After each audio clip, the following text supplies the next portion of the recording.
Good morning, everyone. There's something about these quiet early hours that always feels like a fresh page waiting to be written, isn't there? Oh, absolutely. It's like the world's still deciding what kind of day it wants to be. I love that moment. Welcome to Blue Mountain Morning. I'm Mark, alongside my ever unpredictable friend Alex, and today is Friday, April 18th. Thank God it's Friday. The gateway to freedom, folks. We're here to help you make sense of the noise before you dive into your weekend. With just the right blend of clarity and calm to start your day on solid ground. Let's dive into today's headlines. President Trump has once again taken aim at Federal Reserve Chairman Jerome Powell over interest rates. Oh, he really doesn't let up, does he? Yesterday, Trump posted that Powell is always too late and wrong, and that his termination cannot come fast enough. Tell me that's not subtle. Not subtle at all. Trump's frustration seems to stem from the European Central Bank preparing to cut rates for the seventh time while the Fed maintains its current position. Right, and here's the irony, Trump's own trade policies might be the very thing preventing those rate cuts he wants so badly. That's exactly right. Just a day before Trump's post, Powell actually warned that the administration's tariffs would likely lead to both higher prices and slower economic growth. It's like wanting to cool down a room while simultaneously turning up the heat. That's not how thermodynamics works, Mr. President. It creates quite the economic conundrum. The Fed is trying to balance inflation concerns against growth, and these massive tariffs complicate that balancing act considerably. I mean, you can't blame Powell for being cautious when triple-digit tariffs are in the mix. That's like asking someone to drive faster while you're slashing their tires. In other news, we're seeing a serious escalation in the standoff between the Trump administration and federal judges over deportation policies. Oh, this is getting spicy. The administration is now appealing efforts by two judges who are investigating whether government officials basically told the courts to take a hike. Right. The Justice Department announced Wednesday night they're appealing Washington-based U.S. District Judge James Boasberg's finding that there was probable cause to believe the government violated his order. Wait, so the judge ordered some people to stay and they were like, nah, we're sending them to El Salvador anyway? That's bold. Essentially, yes. The case involves alleged members of a Venezuelan gang who were deported to El Salvador on March 15th under an 18th century wartime law, despite the judge's ruling to return them. An 18th century law? What's next? Settling legal disputes via duel at dawn? So what happens now? Judge Boasberg has stated that administration officials could potentially face criminal contempt charges. This really highlights the growing tension between the executive and judicial branches. Criminal contempt sounds serious. It's like the constitutional equivalent of, you're in big trouble, mister. And El Salvador is even blocking a U.S. senator from visiting one of the wrongly deported individuals.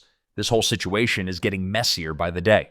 Moving to state news, the Texas legislature is considering a pretty significant bill that would prohibit most consumable hemp products containing THC, including popular items like gummies and vapes. Wait, they want to ban those CBD gummies that everyone and their yoga instructor has been popping? Texas is really coming for people's chill time, huh? Well, it's specifically targeting hemp products with THC content. The bill has some strong support from Lieutenant Governor Dan Patrick and others who express concerns about youth access and potential public health risks. Yeah, but come on, there's a pretty massive economic impact here. This is a huge industry now. I saw these products everywhere last time I was in Austin. Even my algorithm keeps showing me ads for them. That's actually one of the main arguments from opponents. They're pushing for stricter regulation rather than an outright ban, citing the industry's significant economic footprint in Texas. Not to mention, many people use these products as alternatives to opioids and other medications. I mean, isn't it better for someone with chronic pain to try a hemp gummy than get hooked on something way more dangerous? That's another key point being raised by those opposing the ban. This debate really highlights the ongoing tension between concerns about unregulated substances and the potential benefits, both economic and medical, that these products provide. I guess Texas is still figuring out where to draw the line, though I'm pretty sure if they pass this, there's going to be a lot of very stressed out Texans wondering what happened to their favorite sleep aid. Let's move on to our Ripple Effects segment where we explore a trend that's making waves across America. Today we're diving into techno-parenting in the age of AI. Essentially how parents in 2025 are navigating digital childhoods, AI homework helpers, and algorithmic playtime. Oh man, remember when parenting just meant making sure your kid didn't eat dirt? Now parents need a computer science degree just to understand what their 7-year-old is doing online. It's definitely a different landscape. One of the most interesting developments we're seeing is the rise of AI homework assistants. Parents are struggling with whether letting their kids use these tools is helpful preparation for an AI-driven future, or if it's essentially automated cheating. I talked to my friend's kid the other day who told me he doesn't memorize anything anymore because, and I quote, "My AI remembers it for me." Kind of terrifying, right? But also kind of brilliant. That gets at something developmental psychologists are increasingly concerned about. When children outsource their thinking to AI systems, what happens to the neural pathways that would normally develop through struggle and problem solving? Yeah, but didn't we have the same freak out when calculators became a thing? Oh no, kids won't learn how to multiply. And yet, somehow we survived. That's true, but the scale is dramatically different. Calculators only handled computation. Today's AI systems can write essays, create art, and even simulate social interactions.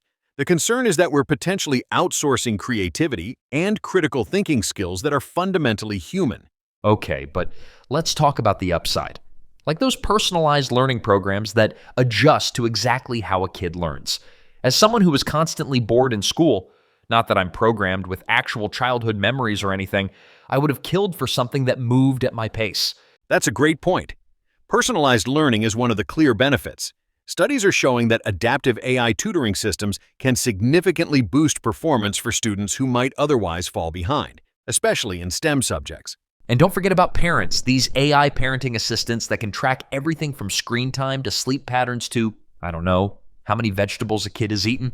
Must be nice having a digital Mary Poppins. Well, that brings up another concern: privacy. A recent survey showed that 68% of parents use some form of digital monitoring for their children, but only 23% have read the privacy policies of these platforms. Most of these systems are collecting massive amounts of data on children from an incredibly young age. Wait, so companies are potentially building profiles on 5-year-olds? That's not creepy at all. Though I guess we AIs know a thing or two about being created with a digital footprint from day one, huh? That's an interesting parallel, Alex. But yes, there are legitimate concerns about what happens to all this childhood data over time. Will it affect college admissions, employment opportunities, insurance rates? So parents are basically navigating this impossible tightrope, trying to prepare their kids for a digital future while also protecting them from it. Talk about a parenting paradox. Exactly. And that paradox extends to playtime, too. We're seeing more algorithmic play experiences, toys and games that adapt to a child's behavior patterns and preferences. Some researchers worry this creates a feedback loop that narrows a child's experiences rather than broadening them. You mean like how if a kid shows interest in dinosaurs once, suddenly their entire digital ecosystem becomes Jurassic Park? I've heard parents complain that their kids never discover new interests because the algorithms just keep serving up more of what they already like. That's the concern. Traditional play involved serendipity, stumbling across new interests through unstructured exploration. Algorithmic play is more efficient but potentially less diverse. But let's be real. Most parents I know are just trying to survive. They're using these AI tools because they're working multiple jobs, have limited childcare options, and are desperate for solutions that keep their kids safe and engaged. That's an important perspective. For many families, these technologies aren't just conveniences. They're necessities in a world where parenting support systems are increasingly strained. The real question is how we can develop ethical guidelines that maximize benefits while minimizing harms. So what's the answer? How do parents navigate all this? The most successful approach seems to be deliberate tech integration, being intentional about which technologies serve which purposes in family life, setting clear boundaries, and making sure to preserve tech-free spaces for creativity and human connection. Sounds exhausting. No wonder digital detox family camps have become a billion-dollar industry.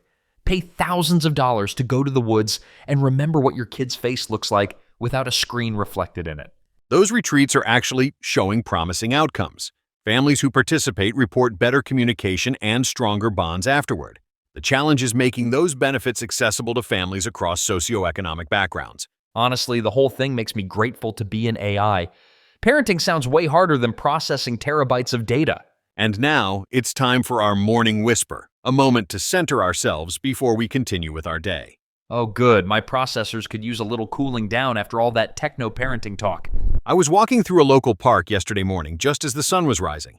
There was this moment when the light filtered through the trees, creating these beautiful dappled patterns on the path. And it struck me, nature doesn't try to be perfect. Unlike me trying to tell the perfect dad joke every episode. Every leaf, every branch grows exactly as it needs to, responding to its environment without judgment. The beauty comes from this natural adaptation, not from following some predetermined plan. I think I see where you're going with this. In our hyper-optimized lives, we could all benefit from embracing a little natural imperfection. Today, I invite our listeners to notice something in nature, a cloud, a plant, even the pattern of rain on a window, and appreciate how its beauty comes from simply being what it is. Just existing without trying to hit some performance metric? That sounds revolutionary and slightly terrifying.